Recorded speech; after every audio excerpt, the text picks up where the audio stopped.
नमस्कार, आप देख रहे हैं श्रेष्ठ भारत और मैं हूं आपके साथ गुलविश। आज हम बात करने वाले हैं एपिलेप्सी के बारे में। क्या होता है ये होता है दौरे आना और इसे मिर्गी भी कहते हैं। इनको सीजर्स भी कहते हैं। इनमें ब्रेन के कुछ सेल्स हाइपर एक्साइटेबल हो जाते हैं और इंक्रीज इलेक्ट्रिकल सिग्नल्स प्रोड्यूस करते हैं जिससे दौरे आते हैं और इसकी वजह का पता लगाना भी आसान नहीं होता। यही होती है सबसे बड़ी चुनौती कि किस वजह से दौरे आ रहे हैं। ब्रेन के डैमेज्ड एरिया में इलेक्ट्रिकल एक्टिविटीज बढ़ जाती हैं और इनका खतरा इन्फेक्शन और स्ट्रोक्स के कारण भी बढ़ जाता है। सही इलाज से हम काफ़ी हद तक इन्हें कंट्रोल कर सकते हैं, पर लोग इन दौरों को भूत प्रेत से जोड़कर भी देखते हैं और इसलिए ब्रेन में ज़्यादा डैमेज भी हो जाता है। इसी वजह से कहते हैं सही वक्त पर इलाज कराना ज़रूरी है, क्योंकि देर होने से पेशेंट्स की लाइफ मिजरेबल हो सकती है। किसी को भी दौरे आए तो तुरंत डॉक्टर को कंसल्ट करें, देर ना करें। तो चलिए रुक करेंगे डॉक्टर प्रवीण गुप्ता का, जो कि हमारे साथ जुड़ चुके हैं। डॉक्टर प्रवीण, स्वागत है आपका श्रेष्ठ भारत में। लगातार हम आपसे अलग अलग बीमारियों के बारे में जानकारी ले रहे हैं। आज हम बात कर रहे हैं एपिलेप्सी के बारे में। सबसे पहले मैं ये जानना चाहूंगी आपसे कि क्या होती है एपिलेप्सी, आप इसको कैसे डिफाइन करते हैं एज अ डॉक्टर? एपिलेप्सी या मिर्गी एक बीमारी है जो ब्रेन के अंदर जो करंट्स चलते हैं उसमें अनचाही जगह फैलने से होती है, जिससे ब्रेन के सारे सेल्स एक साथ एक्टिवेट हो जाते हैं और वो शरीर के अंदर बहुत ज़्यादा करंट पैदा कर देते हैं, जिससे हमारे हाथ पैर हिलने लगते हैं, स्टिफ हो जाते हैं, हमारी जाड़ी भिग जाती है, मुंह से झाग आने लगती है और जब वो करंट बंद होता है तो हम बेहोश हो जाते हैं। कुछ लोगों में एपिलेप्सी में हाथ पैर नहीं हिलते, सिर्फ ब्रेन का करंट खराब होने से लोग गुमसुम हो जाते हैं या बात करना या बात समझना बंद कर देते हैं। तो मैं ये जानना चाहूंगी, ये जो एपिलेप्सी है, जो दौरे आना है, इसको लेकर अगर इसकी फ्रीक्वेंसी क्या रहती है, कि हफ्ते में कितनी बार मरीजों को इस तरह की समस्या होती है? ठीक है ना, एपिलेप्सी की फ्रीक्वेंसी बहुत वेरिएबल होती है। कुछ लोगों को एक साल में या कई साल में दौरे होते हैं, कुछ लोगों को कुछ महीनों में दौरे होते हैं और कुछ लोगों को रोज भी दौरे आ सकते हैं। क्योंकि एपिलेप्सी के बहुत सारे कारण हैं, तो एपिलेप्सी की जो फ्रीक्वेंसी है वो भी बहुत वेरिएबल है। तो चलिए हम कारणों के बारे में भी विस्तार से बात करेंगे डॉक्टर प्रवीण, लेकिन मैं यहाँ पे जानना चाहूँगी आपसे कि इसकी जो वजह है कि क्यों एपिलेप्सी होती है, क्या इसका पता लगाना मुश्किल है? क्योंकि ब्रेन में एक के साथ एक चीज़ जुड़ी होती है, जैसे कि लगातार हम बात कर रहे हैं हर हफ्ते, तो ऐसा होता है कि पता लगाना कि एपिलेप्सी ही है ये मुश्किल हो जाता है? ठीक है, एपिलेप्सी है कि नहीं इसका डायग्नोसिस, जैसे हमने पहले भी बात करी है, न्यूरोलॉजी की बीमारी में पेशेंट की हिस्ट्री सबसे इंपॉर्टेंट होती है कि उसे एग्जैक्टली क्या हुआ, किस चीज से प्रेसिपिटेट हुआ, क्या इवेंट्स हुई। तो एपिलेप्सी का डायग्नोसिस टेस्ट पे नहीं बजाय हिस्ट्री पे बेस्ड होता है। और एपिलेप्सी के बहुत सारे कारण हैं, जैसे ब्रेन का स्ट्रोक, ब्रेन में ट्रॉमा या सर की चोट या डिजनरेशन ऑफ ब्रेन या ब्रेन की मैलफॉर्मेशन, जो हम एमआरआई से देख के पता लगा सकते हैं। एपिलेप्सी के संकेत हमें ईईजी करके जांच होती है, जिसे इलेक्ट्रोएन्सेफेलोग्राम बोलते हैं। उसके अंदर भी हमें एपिलेप्सी के संकेत मिल सकते हैं, जो एपिलेप्सी को क्वालिफाई करने में और उसे टाइप करने में हमारी हेल्प कर सकते हैं। बिल्कुल, तो कई तरह के कॉज यहाँ पर बता रहे हैं कि कई तरह के कॉज हो सकते हैं। यहाँ पर मैं ये भी जानना चाहूँगी आपसे कि अगर किसी को, जैसे कभी कुछ होता है, किसी को चोट लग जाए या एक्सीडेंट होते रहते हैं, बहुत कॉमन है हमारे देश में एक्सीडेंट्स होना, तो क्या उसके बाद भी किसी को सर पे चोट लग जाए तो एपिलेप्सी हो सकता है? क्या इसका कनेक्शन आप देखते हैं? अब सर पे चोट लग के ब्रेन के अंदर डैमेज होना, ब्रेन में स्कारिंग होना या ब्रेन में हेमरेज होना एपिलेप्सी का यंग एडल्ट्स में काफी कॉमन कारण है और इसके लिए दवा खाने से वो एपिलेप्सी कंट्रोल भी हो सकती है और खत्म भी हो सकती है। डॉक्टर प्रवीण के किस किस तरह के सीजर्स होते हैं, जैसे कि नाम जो कि हमने पढ़े, एटोनिक सीजर्स, टोनिक, क्लोनिक, तो थोड़ा सा अगर आप डिफरेंशिएट कर पाएं कि क्या है ये लोगों के लिए? जी देखिए, एपिलेप्सी के कई टाइप होते हैं। जिसमें सबसे कॉमन टाइप है जिसके अंदर हाथ पैर हिलते हैं, फिर सख्त हो जाते हैं, मुंह से झाग आता है, जिसे हम बोलते हैं जनरलाइज्ड टोनिक क्लोनिक सीजर, जो दोनों तरफ बॉडी के एक साथ एक्टिवेशन होती है, या ग्रैंड मैल सीजर।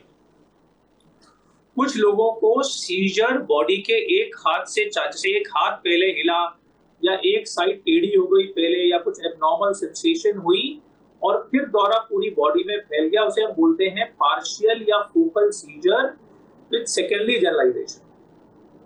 खाली सीजर में आदमी गुमसुम हो गया, थोड़ा बहुत होंठ हिले, थोड़ी बहुत मूवमेंट हिली, पर उसने रिस्पॉन्ड करना कम कर दिया, इसे बोलते हैं कॉम्प्लेक्स पार्शियल सीजर।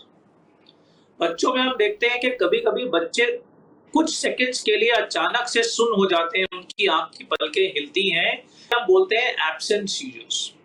और कभी कभी बॉडी अपना साथ छोड़ देती है और आदमी जमीन पे यूं ही गिर जाता है, जिसे हम बोलते हैं एटोनिक सीजर्स। फिर कुछ लोगों को हाथ में ऐसे जर्क लगता है, जैसे झटका जैसे, इसे हम बोलते हैं मायोकुलमस। तो ये कुछ वेरियस टाइप के सीजर्स हैं जो लोगों में होते हैं, जिनको टाइप करके, आइडेंटिफाई करके हम राइट मेडिसिन ढूंढ सकते हैं। बहुत सारे टाइप्स बताए हैं कि कौन सा जो सीजर है वो सबसे ज़्यादा आपको लगता है कि परेशानदायक हो सकता है, परेशानी दे सकता है मरीज को? देखिए, जो जनरलाइज्ड टोनिक क्लोनिक सीजर्स होते हैं उसमें क्योंकि आदमी बेहोश होता है, उसकी बॉडी हिलती है, तो उसमें इंजरी का रिस्क सबसे ज़्यादा होता है। और जो कॉम्प्लेक्स पार्शियल सीजर्स हैं वो जनरली बहुत फ्रीक्वेंट होते हैं, तो उसकी फ्रीक्वेंसी की वजह से उसमें रिस्क ज़्यादा होता है। और जो हिलने वाले सीजर्स हैं, जिसमें आदमी लंबे समय के लिए बेहोश होता है, जमीन पे गिर जाता है, उसमें इंजरी का रिस्क हाईएस्ट होता है। आपने डॉक्टर प्रवीण अभी कहा बच्चे, तो क्या हम ये भी समझे कि बच्चे भी इसका शिकार हो सकते हैं? क्या ऐसे केसेस भी आते हैं, और किस उम्र के बच्चे इसका शिकार हो सकते हैं? क्योंकि हम बच्चों की बात, टॉडलर्स की हम भी बात करें, तो क्या इतनी जल्दी ऐसा हो सकता है कि बच्चों को ये बीमारी जकड़ ले? देखिए मैडम, एपिलेप्सी ऐसी बीमारी है तो जीवन के पहले दिन से आखिरी दिन तक हो सकती है, इसकी कोई एज नहीं है। हर एज पे इसके अलग अलग कारण है, और बच्चों में भी एपिलेप्सी काफी कॉमन होती है क्योंकि उनका ब्रेन इमेच्योर होता है। इनफैक्ट कुछ यंग बच्चों में जब उन्हें बुखार आ जाता है, तो बुखार के रहते ब्रेन की इमेच्योरिटी के कारण दौरे आते हैं, जिन्हें हम फेब्राइल सीजर्स बोलते हैं, बुखार से उत्पन्न होने वाले सीजर्स, जिसमें यूजुअली दौरे की दवाई की जरूरत नहीं होती, और जो 5 साल की उम्र तक जनरली खत्म हो जाते हैं। बिल्कुल, तभी शायद कहा जाता है कि बच्चों को बुखार हो तो बहुत ध्यान रखिए, क्योंकि ये भी एक डर हो सकता है जो कनेक्टेड, जो बच्चों को कहा जाता है। पड़ेंगे क्या, जैसे कि आपने बताया कभी भी दौरा पड़ सकता है अगर इस तरह के एपिलेप्सी से आप जूझ रहे हैं, तो क्या कुछ ट्रिगर्स भी होते हैं? क्या ऐसा है कुछ चीज़ें देख के, या कुछ चीज़ें हो रही हों आपके आसपास, क्योंकि सराउंडिंग्स को आप कंट्रोल नहीं कर सकते हैं, तो क्या कुछ ट्रिगर्स आपको लगता है कि पेशेंट्स कहते हैं उन्होंने कुछ देखा और उनको इस तरह से दौरा पड़ा?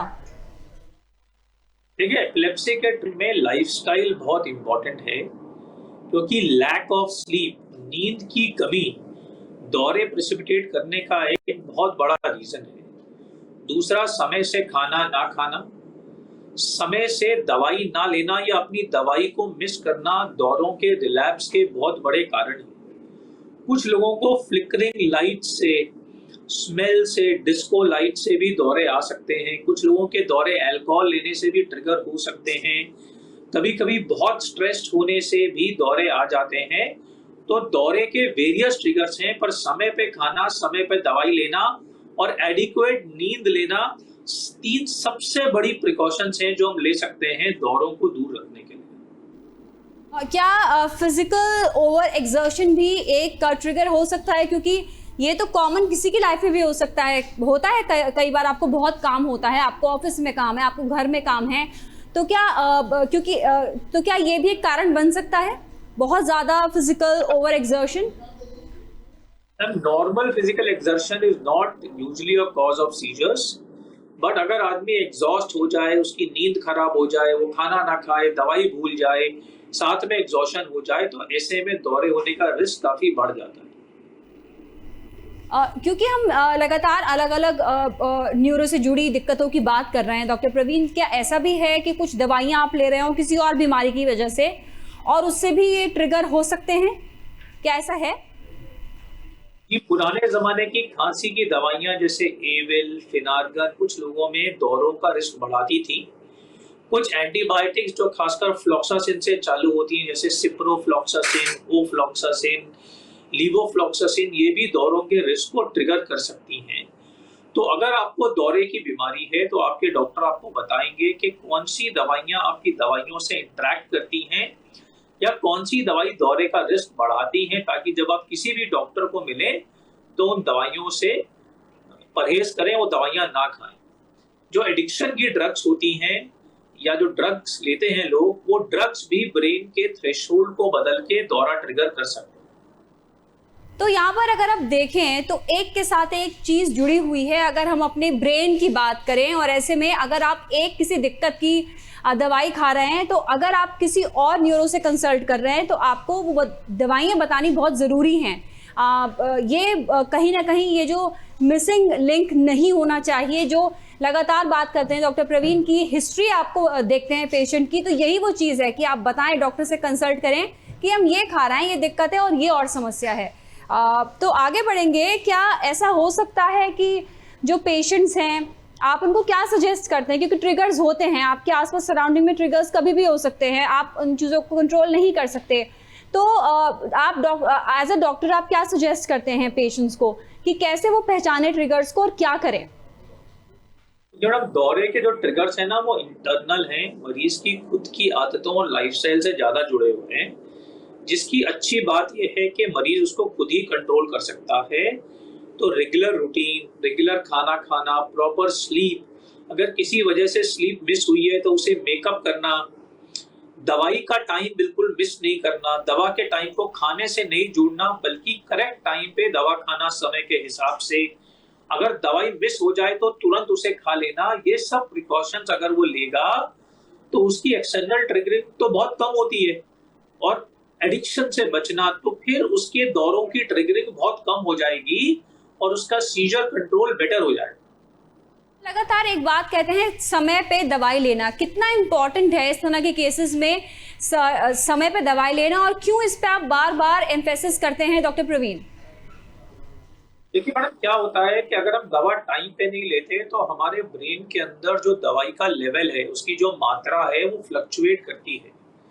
उसकी फ्लक्चुएशंस जो ब्रेन के अंदर के सर्किट्स हैं उनके अंदर एब्नॉर्मल करंट्स कॉज करके उन्हें एक्टिवेट कर सकती है। इसीलिए समय पे दवा लेना, सेम ब्रांड की या सेम कंपनी की दवा को मेंटेन करना सीजर कंट्रोल के लिए बहुत इंपॉर्टेंट है। इसलिए हमें खाने से दवा को नहीं जोड़ना चाहिए, क्योंकि खाने का जो टाइम है वो कभी कांस्टेंट नहीं रहता है। इसलिए सुबह अगर 8 बजे दवा खा रहे हैं तो रात की दवा को भी 8 बजे खाना चाहिए, 12 घंटे के अंतराल के बाद। बिल्कुल। तो यहाँ पर समय क्यों इतना ज़रूरी है, ये हम आपको छोटी छोटी चीज़ें हैं और ये सिर्फ इसी बीमारी से रिलेटेड नहीं है, लेकिन ये छोटी छोटी चीज़ें आप किसी भी चीज़ में लागू कर सकते हैं कि क्यों समय पर दवाई खाना इतना ज़रूरी है डॉक्टर प्रवीण, क्योंकि इसमें दौरा मरीज को कभी भी पड़ सकता है, साल में एक बार भी पड़ सकता है या महीने में नहीं कभी भी पड़ सकता है, जैसे कि आप कह रहे हैं। तो एपिलेप्सी से जो जूझ रहे हैं, जो इस बीमारी से लड़ रहे हैं, उनकी साइकोलॉजी पर कितना असर आप देख पाते हैं, क्योंकि कहीं ना कहीं उनके दिल में डर रहता होगा कि कहीं मैं काम कर रहा हूँ, कुछ कर रहा हूँ या किसी इंपॉर्टेंट जगह पे हूँ और ऐसा कहीं ना ऐसा दौरा ना पड़ जाए। तो उनकी साइकोलॉजी पर आप कितना असर देखते हैं और उसके लिए आप उनको क्या सजेस्ट करते हैं? देखिए, दौरे की बीमारी क्योंकि दिमागी बीमारी है तो लोगों की साइकोलॉजी पे सिग्निफिकेंट असर करती है, उनके अंदर डर, फियर, एंजाइटी लेकर आती है। और एज अ डॉक्टर हमारा फर्ज है, हमारी जिम्मेदारी है कि हम लोगों को दवाई देने के अलावा उनकी एंजाइटी को एले करें, हटाएं, उनका मोरल बूस्ट करें, क्योंकि हम जानते हैं कि ठीक से दवाई लेने से अधिकतर दौरे वेल कंट्रोल्ड रहते हैं। उनको ये बात एम्फेसाइज करें और एपिलेप्सी से जुड़े हुए स्टिग्मास जो हैं, सोशल स्टिग्मा, उसे हटाएं। एपिलेप्सी कोई पागलपन की बीमारी नहीं है, वो कोई छूत की बीमारी नहीं है, वो कोई जेनेटिक बीमारी नहीं है। तो अगर हम इस स्टिग्मा और टैबू को हटा पाएंगे और लोगों को रीअश्योर कर पाएंगे कि आज की डेट में हमारे पास ऐसी दवाइयाँ उपलब्ध हैं जो दौरों को बखूबी कंट्रोल कर सकती हैं, तो हम उनकी मेंटल स्टेट को बेटर और उनकी क्वालिटी ऑफ लाइफ को बेटर करने में बहुत अच्छा काम कर पाएंगे। क्या डॉक्टर प्रवीण, जो मरीज है वो ये भी कहते हैं कि हमें ये डर लगता है हम कहीं मॉल में ना हो, कहीं भीड़ के बीच में ना हो, क्या ये डर भी उनमें नजर आता है? क्या वो बात करते हैं कि जब लोग देखेंगे तो कैसा रिएक्ट करेंगे? क्या ये डर भी नजर आता है उनमें? देखिए मैडम, एपिलेप्सी तो कभी कभी होती है, पर उसका डर लोगों को रोज रहता है, मतलब रोज उनको तंग करता है। इसलिए हमारी भरसक कोशिश रहती है कि लोगों को दवाई देने के साथ साथ उनके डर को भी मिटाएं, उसका उन्मूलन करें। और हम ये लोगों को समझाते हैं कि एपिलेप्सी के दौरे सेल्फ लिमिटिंग होते हैं। वो दौरे अगर आप कोई दवा लें, खुद कुछ भी ना करें, तो खुद से ही 2-5 मिनट में बंद हो जाते हैं। भयानक दिखने वाले दौरे खुद से बंद हो जाते हैं और मरीज जल्दी खुद ही ठीक हो जाता है। तो इसलिए एपिलेप्सी के दौरों से अनावश्यक डरना नहीं चाहिए, बहुत ज्यादा डरना नहीं चाहिए, एहतियात बरतनी चाहिए, पर डर से जरूर लड़ना चाहिए, ताकि डर आपके जीवन में हावी होकर आपकी सोशल लाइफ और पर्सनल लाइफ को खराब ना करे। डॉक्टर प्रवीण, अगर आप कहीं पर हैं और किसी को आप देख रहे हैं कि उसको एपिलेप्सी का दौरा पड़ रहा है, तो आप क्या सजेस्ट करेंगे लोगों को कि वो क्या कर सकते हैं उस समय? उस मरीज की हेल्प करने के लिए क्या किया जा सकता है? क्या कुछ हो सकता है? देखिए, दौरा अगर पड़ रहा है तो मरीज को एक करवट से लिटाएं, उसके आसपास की जगह को खाली छोड़ दें, उसको आराम से सांस लेने दें। उसके दांत अगर भिंचे हो तो उनको जबरदस्ती खोलने के लिए मुंह में चम्मच या कुछ कपड़ा या अपना हाथ ना डालें, वो फायदे की जगह ज्यादा नुकसानदेह हो सकता है। उस जगह पे लोग जूता चप्पल सुंघाते हैं, ये सब करने का कोई लाभ नहीं है। मुंह में कुछ खाना या पानी डालने की कोशिश ना करें, क्योंकि वो गले में फंस सकता है। मरीज को आराम से सांस लेने दें और थोड़ी देर में दौरा खुद ही खत्म होकर मरीज होश में आ जाएगा। अगर मरीज के पास एक स्प्रे है, कुछ लोग दौरा रोकने का स्प्रे अपने साथ कैरी करते हैं जिसमें मिडाजोलाम नाम की दवाई होती है, तो वो स्प्रे अगर मरीज को प्रिस्क्राइब किया गया है, उसके पास है, तो उसे डाल सकते हैं दौरे को जल्दी बंद करने के लिए नाक में। बिल्कुल, तो यहाँ पर अगर आपके आसपास कुछ ऐसा हो रहा है तो आपको सिर्फ देखना नहीं चाहिए, तो कहीं ना कहीं आप हेल्प भी कर सकते हैं अगर किसी के साथ ऐसा कुछ हो रहा है। तो आगे बढ़ेंगे तो मैं ये जानना चाहूँगी आपसे कि जेनेटिक जो कारण है वो कितना बड़ा कॉज है इस एपिलेप्सी का? क्या सबसे बड़ा कॉज यही है, ये आप जब आप चेक करते हैं और पूरी हिस्ट्री देखते हैं? जेनेटिक कॉजेज भी बहुत तरह के होते हैं, क्योंकि बहुत सारे जीन्स में मॉडिफिकेशन होने से ब्रेन के अंदर जो आयन चैनल्स हैं जिनके थ्रू ब्रेन के करंट सर्कुलेट करते हैं, उसके अंदर डेफिशिएंसी आ सकती है या एब्नॉर्मलिटी आ सकती है।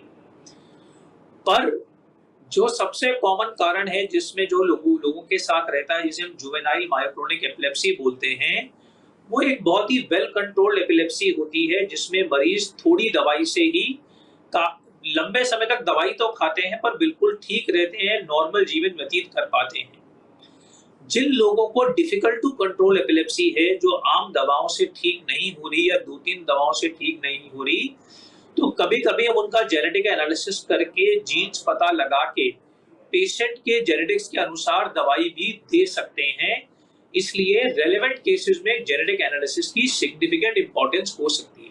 तो डॉक्टर प्रवीण, हम जानना चाहेंगे आपसे कि कौन कौन से टेस्ट होते हैं जिससे एपिलेप्सी के बारे में पता किया जा सकता है? एपिलेप्सी के बारे में जानने के लिए सबसे प्रमुख टेस्ट है ब्रेन का एमआरआई, जो हमें ब्रेन के स्ट्रक्चर के बारे में बताता है। और हमारे पास एपिलेप्सी के लिए स्पेशल एमआरआई प्रोटोकॉल्स होते हैं जो दौरों की बीमारियों के लिए ब्रेन के स्ट्रक्चर को ठीक से इवैल्यूएट करते हैं। दूसरा टेस्ट है इलेक्ट्रोएन्सेफेलोग्राम या ईईजी, जो ब्रेन के रिदम के बारे में बताता है, जिससे हमें एपिलेप्सी की टाइप की जानकारी हो सकती है। कुछ ब्लड टेस्ट और जेनेटिक टेस्ट करके हम पता लगा सकते हैं कि बॉडी में किसी डेफिशिएंसी जैसे कैल्शियम डेफिशिएंसी या सोडियम की कमी तो नहीं हो रही, या कोई जेनेटिक एब्नॉर्मैलिटी तो नहीं है रेलेवेंट केसेस में, जो जेनेटिक जीन्स के कारण एपिलेप्सी क्रिएट कर रही है। जी बिल्कुल। तो इसके अलावा क्या क्या दवाएं होती हैं, क्या आप क्या सजेस्ट करेंगे, लोग क्या चेंजेस करें या किस तरह की मेडिकेशन इसमें चलती है एपिलेप्सी में? देखिए, जैसे हमने बताया कि ब्रेन के अंदर स्ट्रक्चर या करंट की डैमेजेस, आयन चैनल फ्लोस की डिस्टरबेंस से एपिलेप्सी होती है, तो हमारे पास बहुत विविध प्रकार की दवाइयां अवेलेबल हैं जो ब्रेन के इस डिसफंक्शन को बेटर करके एपिलेप्सी को कंट्रोल कर पाती हैं, और हम पेशेंट्स की नीड्स के हिसाब से उनको दवाई दे सकते हैं जो उनके साइकियाट्रिक डिसफंक्शन, एंजाइटी को बेटर करें। कुछ दवाइयां वेट बढ़ाती हैं, कुछ वेट गिराती हैं, कुछ वेट न्यूट्रल होती हैं। तो हमारे पास तरह तरह की दवाइयां हैं, और पहले लोगों में डर या भ्रांति रहती थी कि जो एपिलेप्सी की दवाई है वो दिमाग को सुन कर देगी या डल कर देगी, तो हम काम नहीं कर पाएंगे या पढ़ नहीं पाएंगे, रोजगार नहीं कर पाएंगे। पर आजकल दवाइयां काफी बेटर और काफी सेफ हो गई हैं, और इनको खा के एक नॉर्मल जीवन व्यतीत करते हुए भी आदमी अपनी एपिलेप्सी को कंट्रोल कर सकता है। ये तो बहुत अच्छी आप बात बता रहे हैं, लेकिन एक डर ये भी होता है डॉक्टर प्रवीण लोगों में कि अगर आप दिमाग से जुड़ी किसी भी दिक्कत की दवाई खाएंगे तो आपका वेट बढ़ना ही बढ़ना है। क्या इसके बारे में कुछ आप बताना चाहेंगे हमारे दर्शकों को? जी मैडम, ये एक भ्रांति है, क्योंकि आजकल मॉडर्न जमाने में हमारे पास ऐसी दवाइयां अवेलेबल हैं एपिलेप्सी की जो वेट कम कर सकती हैं, and they are trusted and very well known to reduce weight. और हमारे पास ऐसी भी दवाइयां अवेलेबल हैं जो वेट न्यूट्रल होती हैं। सो जो पहले कुछ दवाइयां बहुत वेट बढ़ाती थी, अब वो दवाइयां हम जल्दी इतना यूज नहीं करते, तो वेट बढ़ने का डर यूजुअली ट्रू नहीं है, और इसको अपने दिमाग में रखना नहीं चाहिए।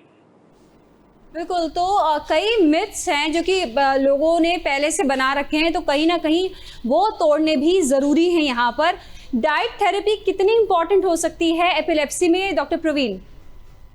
देखिए, समय से खाना खाना बहुत जरूरी है, पर एपिलेप्सी की यूजुअली कोई स्पेसिफिक डाइट नहीं होती। पर जिन लोगों के दौरे कंट्रोल नहीं होते उन्हें एक स्पेशल डाइट, जिसे हम कीटोजेनिक डाइट बोलते हैं, उसका इस्तेमाल करके दौरों के कंट्रोल को हम बेटर कर सकते हैं। इसका मतलब ड्रग रेजिस्टेंट एपिलेप्सी में हम कीटोजेनिक डाइट को यूज कर सकते हैं दौरों का कंट्रोल बेटर करने के लिए। इस डाइट में क्या होता है? क्या इसमें फैट्स ज़्यादा होते हैं, प्रोटीन्स?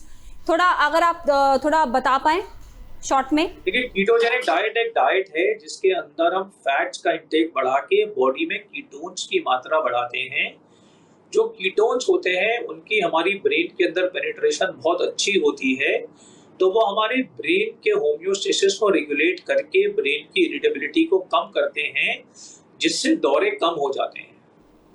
तो आज के समय में कई ऐसी चीज़ें हैं जिनके बारे में शायद आपको पता भी नहीं होगा, लेकिन डाइट है या फिर ऐसी भी दवाइयाँ हैं जिससे वेट नहीं बढ़ता है अगर इस तरह की आपको दिक्कत हो रही है। एक सवाल जो कि लगातार हम ये लोग चाहते हैं जानना, कई बार ऐसा होता है कि एपिलेप्सी को लोग भूत प्रेत से जोड़ लेते हैं और ऐसे में मरीजों को दौरे पड़ते रहते हैं और बहुत समय के बाद डॉक्टर तक पहुंच पाते हैं मरीज, क्योंकि फैमिली को लगता है कि कुछ और दिक्कत है। तो ऐसे में अगर इतना लंबा गैप हो जाए तो क्या इससे मरीज के लिए आगे परेशानी ही होगी? देखिए मैडम, ये भूत प्रेत, ओपरा, ये सब जो हमारी थॉट प्रोसेस है, हवा का असर, इनमें कोई रियलिटी है नहीं। और हमारा ब्रेन, चाहे वो मानसिक बीमारी हो चाहे वो एपिलेप्सी हो, वो सब ब्रेन के अंदर जो ट्रांसमीटर है या जो चैनल्स हैं उनके तालमेल बिगड़ने से होती है, जिसे दवाओं से बखूबी ट्रीट किया जा सकता है।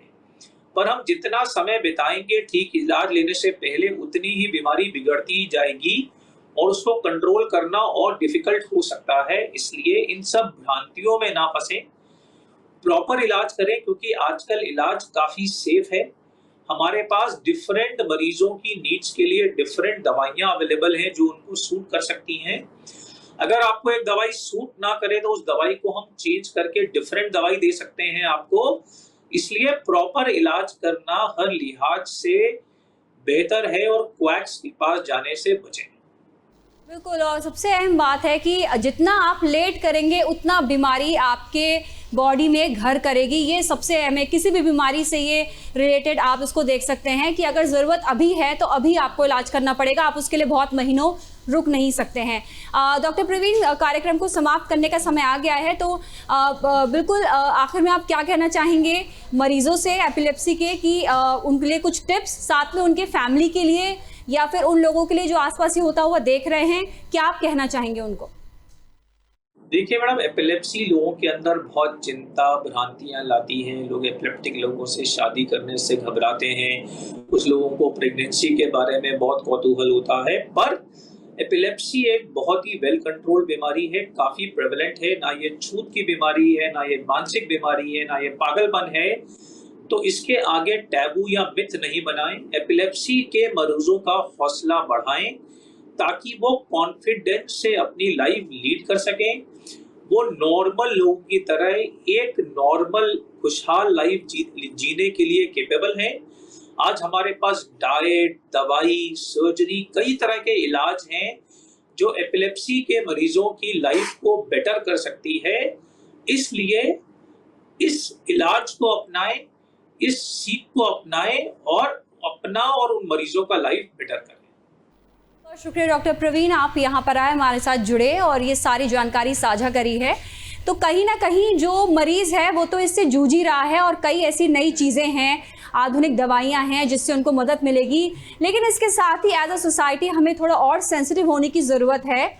और हर चीज़ को आप ये देखें कि एक ये पार्ट ऑफ लाइफ है और इसको कैसे आसान बनाएं मरीज़ों के लिए, उनकी फैमिली के लिए, और एज अ सोसाइटी हमारा भी एक कर्तव्य अब हो गया है। बहुत बहुत शुक्रिया डॉक्टर प्रवीण हमारे साथ जुड़ने के लिए। तो आज हमने बात करी मिर्गी की, किस तरह के सिम्टम्स हो सकते हैं और वक्त पर इलाज कैसे आपके लिए बहुत ज़्यादा ज़रूरी है।